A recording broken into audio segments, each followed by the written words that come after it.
Hello guys, તો આજે તો સવારનો વરસાદ આવે એવું વાતાવરણ થઈ રહ્યું છે. અહીંયા સવારમાં લાકડા કાપા પડ્યા છે, વરસાદ આવે છે એટલે. અને પેલી બાજુ બા લાકડાને ભારા બાંધે છે અને આટલો ફાડ્યો છે. હે ચોમાસામાં લાકડા જોઈએ નહીં, આ બધા ભરી દઈએ આપણે તો ચોમાસામાં લાકડો વાપરવા નહીં જોઈએ.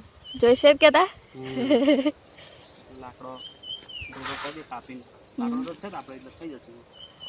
જાંબુડો પેલી બાજુ નમી ગયો છે, પેલી બાજુ આગળનો એક જાંબુડો. આવું કંઈક વાતાવરણ થઈ રહ્યું છે. આને શું કહેવાય? દોર્યો શું કહેવાય? કમેન્ટ કરજો આને શું કહેવાય. આપણે ગોધરા છે, છોટાઉદેપુર છે, વડોદરામાં બધું થાય આવું, જંગલમાં વધારે થાય આવું નહીં. જંગલમાં કઈ આપણે તો આપણા ઘરની હોમે જ કે ને, જંગલમાં વધારે થાય આવું એમ. આ દોરી છે, બીજ છે આ મોવડાનું.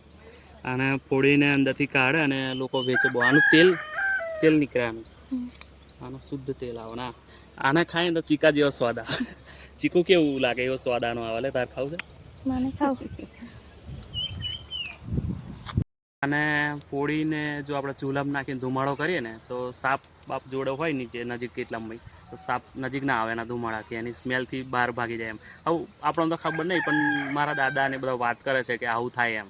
હવે અમે હોય એ ટ્રીક અપનાવીએ કે ચોમાસામાં પેલું ભીનાનું કેવું આવી જાય ઘરમાં અંદર આવી જાય, એટલે આપણે ધુમાડો કરવાનો એટલે બહાર રહીએ એમ આવવાના. કેમ કે અમે ખેતરમાં રહીએ છીએ, બધું જંગલ વિસ્તાર છે જોડે, કેનલ ને એમ બધું. કેવું લોકેશન સારું લાગે નહીં?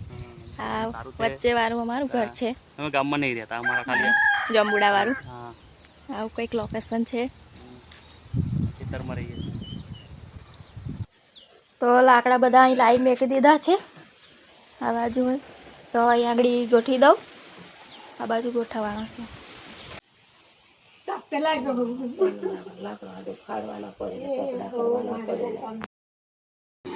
ગામમાં બેસી ગયા છે અમે, નહીં?